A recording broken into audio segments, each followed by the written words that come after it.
আল্লাহর কাছে সবচেয়ে প্রিয় স্থান মসজিদ, অথচ এই পবিত্র স্থানেই আমরা অনেক সময় না জেনে এমন কিছু কাজ করি যা আমাদের সওয়াব কমিয়ে দেয়, এমনকি গুনাহের কারণও হয়ে দাঁড়ায়। পোশাক, মোবাইল ফোন, কাতারের শৃঙ্খলা কিংবা উচ্চস্বরে কথা বলা, ছোট ছোট এসব বিষয়েই লুকিয়ে আছে বড় শিক্ষা। মসজিদের আদব কায়দা মানা কতটা গুরুত্বপূর্ণ, কেন এখন এ বিষয়ে সচেতনতা জরুরি, থাকছে বিস্তারিত প্রতিবেদন।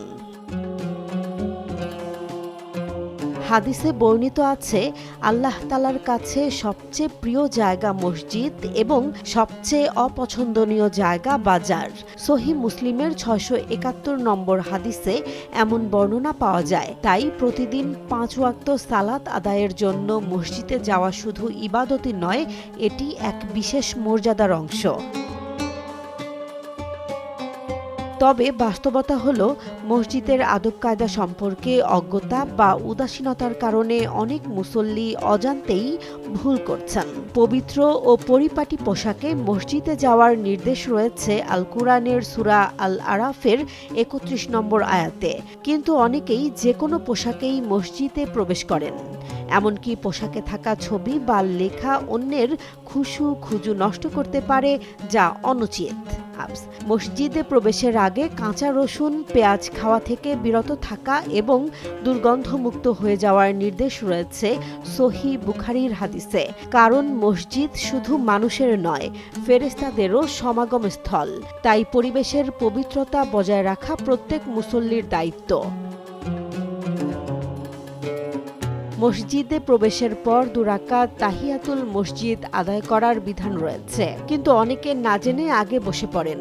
আবার জামাত শুরু হয়ে গেলে নতুন করে সুন্নত নামাজ শুরু না করার নির্দেশও এসেছে হাদিসে। সালাতে কাতার সোজা রাখা, কাঁধে কাঁধ মিলিয়ে দাঁড়ানো, এসব শৃঙ্খলা জামাতের সৌন্দর্য বাড়ায় এবং ঐক্যের প্রতীক হয়ে ওঠে। বর্তমানে সবচেয়ে বড় সমস্যা হিসেবে দেখা দিচ্ছে মোবাইল ফোনের ব্যবহার। নামাজের সময় রিংটোন বেজে ওঠা কিংবা মসজিদের ভেতরে অপ্রয়োজনীয় কথা বলা অন্যদের ইবাদতে ব্যাঘাত ঘটায়। হাদিসে স্পষ্টভাবে বলা হয়েছে, কাউকে কষ্ট দেয়া হারাম। তাই মসজিদে অবস্থানকালে নীরবতা ও সংযম বজায় রাখা অত্যন্ত জরুরি। জুমার দিন বিশেষভাবে গোসল, সুগন্ধি ব্যবহার ও আগে মসজিদে যাওয়ার ফজিলত রয়েছে। ঘাড় ডিঙিয়ে সামনে যাওয়া বা ফাঁক রেখে বসা থেকেও বিরত থাকতে বলা হয়েছে। এসব আচরণ শুধু ব্যক্তিগত শৃঙ্খলা নয়, বরং সামষ্টিক সৌন্দর্য ও ভ্রাতৃত্ববোধের প্রকাশ। বিশেষজ্ঞ আলেমদের মতে, মসজিদে নীরবে জিকির আজকার, কুরআন তিলাওয়াত এবং ফরজ সালাতের পর কিছু সময় বসে থাকা ইবাদতের অংশ। পাশাপাশি মসজিদ ও অজুখানা পরিষ্কার রাখা ঈমানের অর্ধেকের অন্তর্ভুক্ত, যা হাদিসে উল্লেখ রয়েছে। মসজিদ শুধু নামাজ আদায়ের স্থান নয়, এটি মুসলিম সমাজের আধ্যাত্মিক ও নৈতিক শিক্ষার কেন্দ্র।